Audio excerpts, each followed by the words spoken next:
Como saber se o meu escritório possui boas práticas de gestão?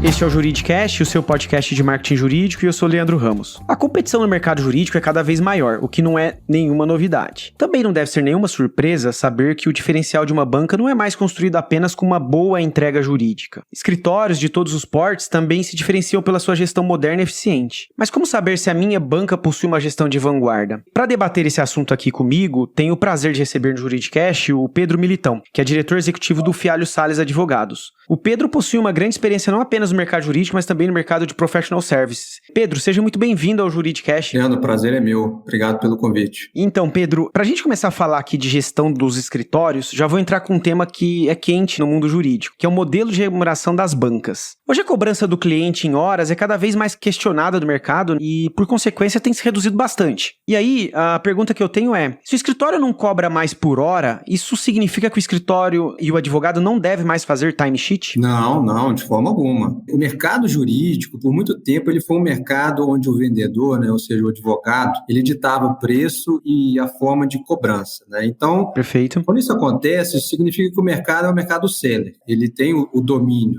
desses itens, porque tem poucos prestadores de serviços e ele tem a exclusividade da oferta, o conhecimento jurídico. Só que o mercado ele evoluiu, e a quantidade de prestadores de serviços aumentou, o que fez com que o conhecimento jurídico ficasse mais acessível e com isso a competitividade aumenta. Tá. Então o cliente ele passa a questionar o modelo de cobrança, então ele passa a ter influência no preço. E aí o timesheet ele fica cada vez mais importante, porque com o timesheet eu consigo monitorar a minha competitividade. Então lançar horas permite identificar ineficiência de alocação de time, ajuda a precificar e ajuda a acompanhar a lucratividade de um projeto. Então, se no mercado cada vez mais competitivo, sem essa informação básica, as bancas podem ver os resultados caírem ano a ano sem saber o motivo. Olha só, e baseado no pouco que você acabou de responder, então qual que é a importância de uma gestão do escritório baseada em dados? Eu faço aquela velha analogia, do carro e do velocímetro, Isso é bem antigo,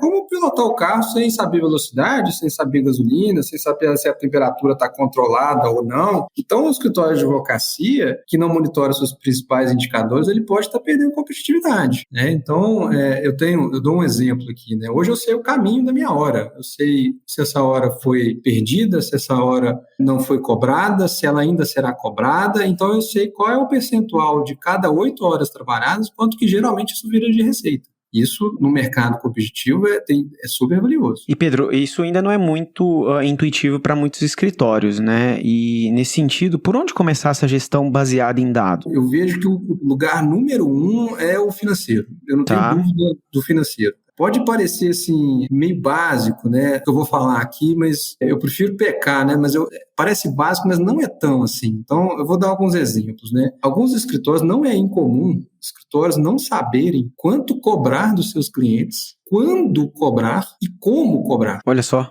Isso não é incomum, Eu já escutei vários relatos de clientes, de outros, outros bancos que eu circulo bastante, de falar assim, cara, eu recebi uma nota aqui que eu não sei o que é.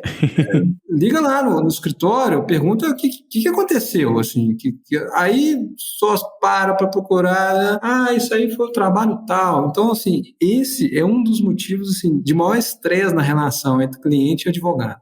Isso quando a nota vai, porque tem quando a nota não vai, Ou seja, vira prejuízo para a banca. Ou seja, no fim não é cobrado ainda. Não é cobrado. O que é mais grave ainda, Que é mais grave ainda. Um outro exemplo muito comum é escritórios, pagam despesas dos seus clientes. Então, por exemplo, guia judicial. É comum o escritório pagar essa guia no meio do processo e pedir reembolso do cliente. Eu já vi muita banca perder dinheiro porque ela não sabe qual é esse número. Assim, ou seja, depois não cobra o cliente. Não cobra e a coisa fica pior ainda. Agora, o pior exemplo que eu já vi acontecendo, o escritório de advocacia ele pode apurar o resultado de várias formas. Ele pode apurar por caixa, ele pode apurar contabilmente, ele pode apurar no modelo gerencial acordado entre os sócios, enfim. O formato ele é diverso. Mas qual que é o significado da última linha dessa informação? É o dividendo. É aquilo que vai para o bolso do sócio ou distribuído entre os associados. Perfeito. Essa é a última linha. Eu já vi muita banca que não sabe, por exemplo, qual que é a inadimplência ou qual que é a receita não cobrada. Então, se ele não sabe a inadimplência e ele apura por caixa, o que ele está dizendo é: eu não estou muito preocupado com o dinheiro que vai, no final, parar no meu bolso via dividendo.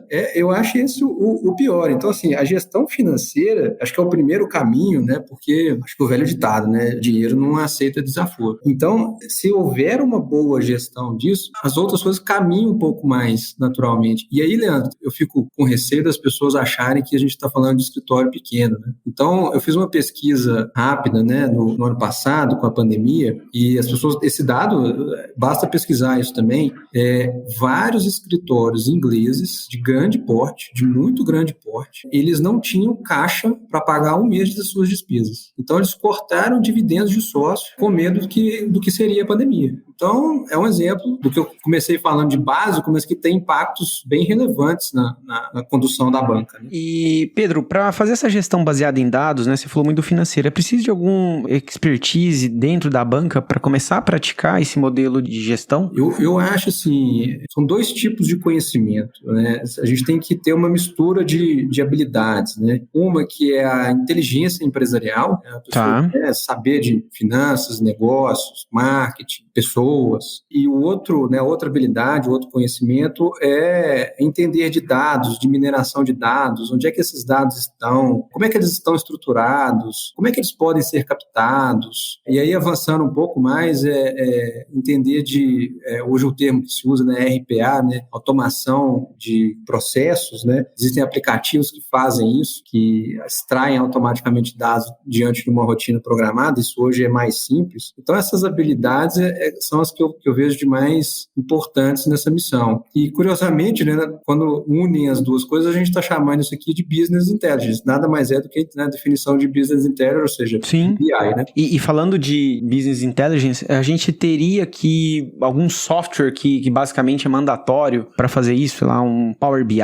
enfim, tem algum software? Assim, hoje no mercado, a quantidade de softwares de BI, ela é grande, assim, eu acho que a recomendação, eu não tenho, né, não vou indicar o software A, B ou C, a gama de BIs no mercado é enorme, o custo também é variado, mas tem uma coisa que eu acho que, se eu puder recomendar, é assim, não cair na solução do seu fornecedor faz tudo. É aquele cara que te vende um software jurídico e aí você fala assim, eu pensei de trabalhar dados e tal, e aí ele não tem nada a ver com isso, ele fala assim, eu tenho uma solução aqui, vou te vender.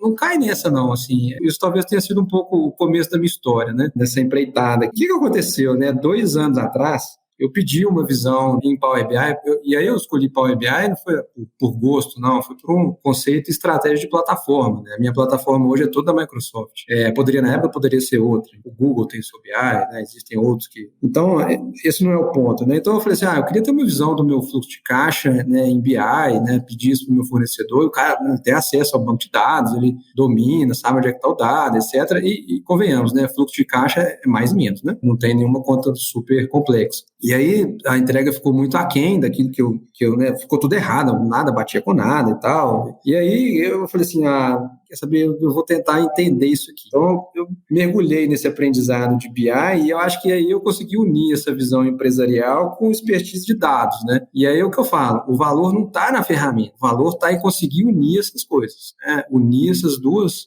habilidades gera esse valor da gestão. Interessante. E Pedro, evoluindo um pouco aqui na nossa conversa sobre gestão de escritórios, né? Do ponto de vista regulatório e societário, um escritório aqui no Brasil não pode ter sócios não advogados em sua estrutura. Isso. E você acredita que isso acaba sendo um empecilho para as bancas possuírem uma gestão de ponta? Leandro, acho que depende muito da visão da banca sobre a gestão e a forma como ela considera esse gestor. Tá. Isso para mim é bem nítido, tá? Eu acho que se a banca considera que o gestor ele é o responsável por todas as matérias que não envolvem a entrega do serviço jurídico, né, e que esse gestor ele vai sentar na mesa de sócios e que ele vai apontar direções, caminhos, né, soluções para os problemas do escritório e que a banca vai dar abertura para esse gestor conciliar assuntos controversos, né? E aí o gestor também ele tem que ser diligente em ouvir os sócios, né? Ou seja, Sim. ele tem que ter uma escuta ativa, né? Naquelas matérias mais sensíveis. Se esse for o cenário, a regulação no final ela pouco importa. Assim, ela vai continuar sendo a regulação das firmas, né? Agora, o que é mais comum é que a regulação funcione como uma ferramenta de hierarquia, né? Tá. Onde o sócio ele se sente no dever de ter o papel de gestão e ter a palavra final. Então, talvez possa até ser polêmico, mas eu falo que ter um gestor não fará do sócio menos sócio do escritório dele. Acho que essa é a diferença. E dentro ainda dessa questão societária, Pedro, uma das grandes complexidades de um escritório de advocacia é o plano de sócios que a banca adota, né? E a pergunta é, como ter um plano de sócios que garanta unidade entre eles e ao mesmo tempo que traga competitividade para o escritório? Isso é possível na prática? Essa pergunta sua vale ouro. Assim. Eu não sei nem se eu vou chegar perto de entregar ouro aqui, porque não é nem a minha intenção. Assim, não sei nem se eu tenho essa visão toda, mas eu costumo dizer que plano de sócio é um dos pilares centrais de qualquer escritório de advocacia. O plano de sócio, ele tem que responder várias questões. Quais são elas? Assim? O que eu vejo que tem que estar por trás, né, de um plano de sócio? O que ele precisa responder? Né? Ele precisa responder primeiro, assim, quais são os direitos políticos e econômicos dos sócios? Né? Como é que esses sócios evoluem na carreira deles? Tá. O que ele precisa fazer para evoluir na carreira dele? Como é que eles são diferenciados em performance, né, e premiados por essa diferenciação? E como é que esse plano de sócios endereça o crescimento orgânico? Ou seja, como é que o sênior olha para o plano e fala assim, eu entendo como eu viro sócio dessa organização? Isso tem muito valor, né? E o que vai trazer competitividade é como que essas questões são endereçadas e como é que elas são comunicadas com clareza, né, dentro das organizações. Eu fico com medo de parecer uma frase simples, né? Mas vou tentar ilustrar, né?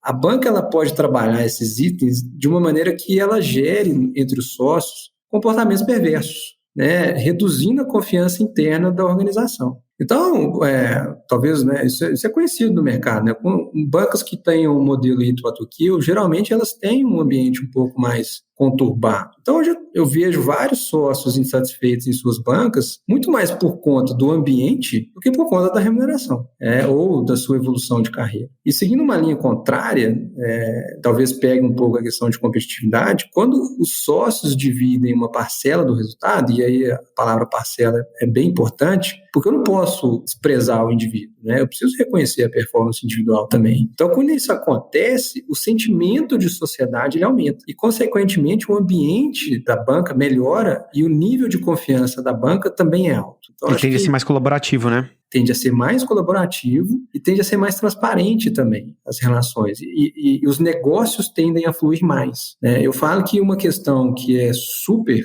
relevante em qualquer banca, e eu vejo, né, já vi isso acontecer, quando você tem uma discussão de alguém que será promovido a sócio, uma pergunta que eu acho que vale ouro, assim, ela realmente vale ouro. Se nós promovermos essa pessoa a sócio, alguém nessa mesa não indica cliente para essa pessoa, se a resposta for não promova, porque senão você não terá... Uma pergunta corajosa, né, Pedro? Muito, muito corajoso, mas fundamental para um ambiente saudável. Então, eu acho que hoje em dia a competitividade vem daí. Eu vejo que há muito sofrimento entre os sócios, coisa mais pelo ambiente do que pela remuneração. Interessante. E Pedro, você falou de trazer um novo sócio. Quando que a banca deve trazer um novo sócio? Eu acho que trazer novo sócio tem sempre que estar no radar da banca, a contratação lateral, e eu acho que tem que estar claro quais são as premissas dessa contratação, né? Eu fiz um estudo aqui sobre estratégias de crescimento, né? Tanto estratégia de crescimento orgânico quanto inorgânico, né? E aqui a gente está falando do inorgânico, atrair um novo sócio. Geralmente as premissas elas envolvem, né? Você quer fortalecer uma prática que você já tem hoje, ou você quer aumentar a sua carteira de clientes, né? Adicionando novos clientes, ou você quer trazer uma prática que você não tem, adicionar uma nova expertise, ou você quer expandir a sua geografia, eu não estou no mercado A, B ou C e eu sei que eu preciso atuar nesse mercado, ou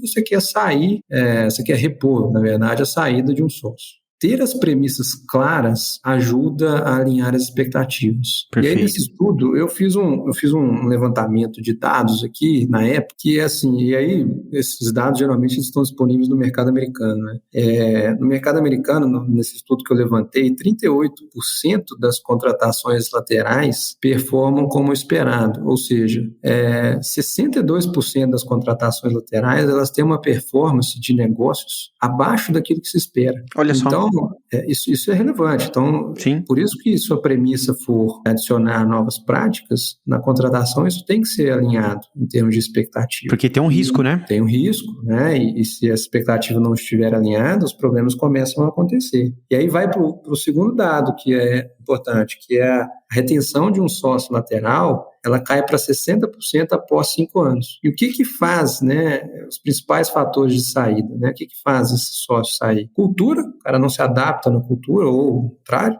a receita abaixo do esperado e a rentabilidade abaixo do esperado. Então, são os principais fatores de saídas de uma contratação lateral. Pedro, eu vejo que os escritórios se preocupam muito em atrair novos clientes, né, o que é natural. Mas como se tornar uma banca atrativa para esses novos sócios?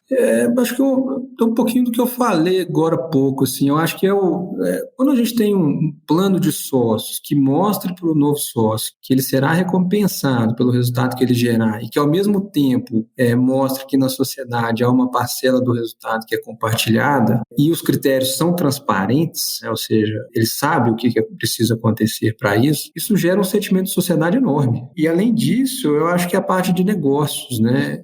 As duas partes, acho que a banca, né, ela deve ter bem claro qual que é o potencial de geração de negócios desse novo sócio na sua carteira de clientes.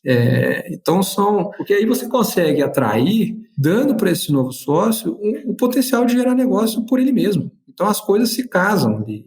E aí é uma mistura bem interessante. E, Pedro, outra coisa que eu observo bem comum na gestão das bancas é termos um sócio que é responsável pelo marketing, outro pelo financeiro, outro pelo RH e por aí vai. Você acredita que esse modelo é a melhor forma de gerir um escritório? Nossa, Leandro, não mesmo. Acho que eu vou ter que ser um pouco polêmico aqui, porque não, de forma alguma, cara, vou repetir isso aqui várias vezes. Não. Por que não? Eu acho que esse modelo ele trava a banca. Ele gera muita confusão nas pessoas em relação à direção da organização. Porque os sócios têm opiniões diferentes. E quando eles passam essas opiniões para frente, as pessoas não entendem qual que é a direção da organização. E aí, para falar por que não, eu vou colocar na minha visão, né, qual que é o papel do sócio de fato. Assim, para mim são 3. Ele tem 3 papéis. Ele tem que gerar negócio, ele tem que garantir que a qualidade técnica do time dele esteja dentro, né, ou acima do que é esperado, ou seja, tem qualidade técnica, e ele tem que formar pessoas. Então, assim, eu sei que na advocacia se trabalha muito, mas depois dessas 3 coisas, se ele ainda tiver tempo para desenhar a estratégia de marketing, se ele ainda tiver tempo para desenhar a estratégia de pessoas de forma não intuitiva, né, ou seja, porque geralmente é intuitivo, né, ele tem vai pela intuição, então tende a não funcionar muito bem. E aí, o sócio que vira, né, tem essas caixinhas com vários sócios, geralmente o comportamento das pessoas que executam a tarefa, né, no time de gestão, ele se torna um comportamento de toda hora ter que ter aprovação e consentimento do sócio para qualquer coisa. E aí a organização não anda em termos de gestão. E aquele tempo que deveria ser usado para gerar negócio, formar as pessoas, né, e garantir a qualidade técnica, ele se perde em tarefas que poderiam estar sendo executadas num outro nível. Né? Perfeito. E dentro dessa estrutura de gestão, Pedro, é comum a gente ver as empresas ter reuniões e fóruns para se discutir determinados temas, né? Pela sua experiência, quais fóruns são imprescindíveis para qualquer escritório ter uma boa gestão? Olha, Leandro, eu aqui acho que eu vou falar um pouco da minha estrutura, que eu acho que ela funciona super bem. Perfeito. Aqui eu tenho uma estrutura que eu tenho um sócio gestor, um comitê executivo e um conselho de sócios, né, com todos os sócios. O conselho de sócios e o comitê executivo, eles se reúnem mensalmente. Eu acho que, assim, fazendo uma retrospectiva aqui esse ano, eu acho que o conselho de sócios ele deve ter tomado 2 ou 3 decisões, né? Ou seja, não é muita coisa, né? Mas então por que ele se reúne mensalmente? Para discutir resultado, para falar de negócios, para falar de oportunidades, né? Ou seja, não é uma reunião de conselho de sócios para ficar lendo o passado, prestando conta, os relatórios, dados, isso tudo, todos eles têm acesso, né, em links específicos.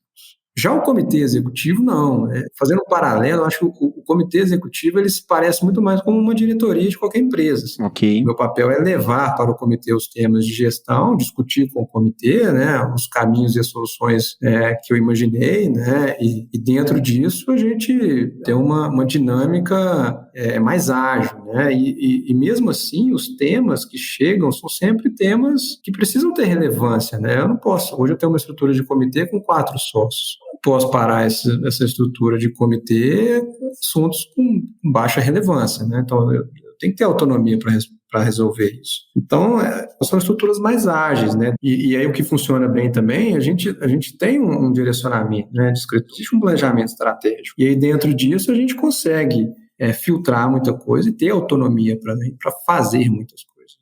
Muito bem, Pedro. Nosso papo tá bom, mas chegou a hora da gente fechar o nosso episódio. Com uma última pergunta. A fusão entre escritórios ainda é algo pouco comum aqui no Brasil, né? Mas pode mudar à medida que o mercado vai se tornando mais competitivo. Ao seu ver, o que um escritório deveria avaliar antes de pensar em unir esforços com outra banca? Eu vejo os escritórios de advocacia, isso também não é autoria minha, né? Eu já li muito sobre isso, né? Eu vou fazer uma divisão aqui bem simples, tá? O escritório de advocacia, eu costumo dizer que eles se dividem em 3 grupos. O primeiro grupo, né, ou 3 estágios, vamos dizer assim. Tá? O grupo é ruim, mas vamos falar de estágios. Né? O primeiro estágio no escritório de advocacia é o sócio, ele é maior que a placa, ou seja, o indivíduo, né, é maior do que a placa que está lá na frente. O segundo estágio, a coisa começa a se confundir. Tá. Não é tanto o sócio, mas também não é tanto a placa, é uma mescla. Tá? E o terceiro estágio é quando a placa é muito maior do que qualquer sócio, né? Ou seja, a coisa já vira marca. Então, eu vejo, né, que esse segundo grupo, em relação à fusão com outros escritórios, eu acho que eles têm que ter essa pauta na mesa. Isso tem que estar na mesa do sócio. Por quê? Porque o mercado competitivo, e aí eu vou chegar nos motivos que eu acho que respondem um pouco esse porquê. O mercado cada vez mais competitivo, quem fizer esse movimento vai ganhar em competitividade, né? E aí as razões, né, para isso você aumenta a sua oferta de serviço. Você tem que identificar numa fusão, né, isso vai acontecer, você aumenta a sua competitividade de custo, né? Porque custo compartilhado ele vai reduzir. Você não precisa de 2 estruturas grandes, né, numa fusão. Pode conquistar novos mercados, ou seja, você vai aumentar a sua rentabilidade, inclusive. Você atua em mercados onde você não atua hoje e as 2 firmas se beneficiam com isso. E tem outros que são estratégias maiores, né? Que é uma estratégia de se tornar nacional ou uma estratégia até mesmo de se tornar global, quando existe uma união, né, com escritórios de fora. Esses, assim, são os motivos que eu chamo de motivos diretos. Perfeito. E aí, se eu puder me arriscar aqui num conselho, abra o olho para os motivos indiretos. Por exemplo? Geralmente, os motivos indiretos são o seguinte, uma banca ela tem um problema societário, né? Lá dentro tem 2 sócios ou um grupo de sócios que não se dão mais ou tem algum tipo de problema e um deles vai lá no mercado e fala assim, então achei um escritório para a gente, né, fazer uma fusão e tal. Então ele coloca uma outra pauta na frente e aí ou ele quer transferir o problema dele, né, com essa fusão ou ele quer eliminar o problema. E aí, isso é uma fria enorme, porque imagina você tá aqui, né, você tá na sua banca aqui, todo bem, tranquilo, satisfeito, ambiente legal, e é convidado para algo que, quando você vai olhar, na verdade, você tá resolvendo um problema do cara, né? Então, isso não é legal, e aí é o que eu falo, assim, é outro motivo para você ter um gestor na mesa, porque é a figura que senta na mesa, como vou dizer que ele é uma parte neutra, né? Ele é uma parte neutra, né? Tá de fora, né? Então, como ele tá lá na mesa e ele senta, talvez, numa conversa dessa, e às vezes a visão dos sócios fica turva, né? Porque eles começam a falar do tamanho que eles terão, da quantidade de clientes que eles terão. Mas as perguntas difíceis, né, geralmente é o gestor que está atento. Então, acho que essa é a minha dica para aqueles motivos não tão claros para uma fusão. Eles existem, pode ter certeza. Muito bom, Pedro. Nosso episódio chegou ao final e eu gostaria de agradecer a sua participação aqui no Juridicast, né? Foi um grande prazer tê-lo aqui com a gente. Leandro, eu que agradeço. Foi muito bom participar. Muito obrigado. Gostou desse podcast? Então compartilhe o episódio nas redes sociais e acompanhe o Juridicast, produzido pela agência Javali, especialista em marketing jurídico. Um grande abraço e até a próxima quarta-feira, às 7 da manhã.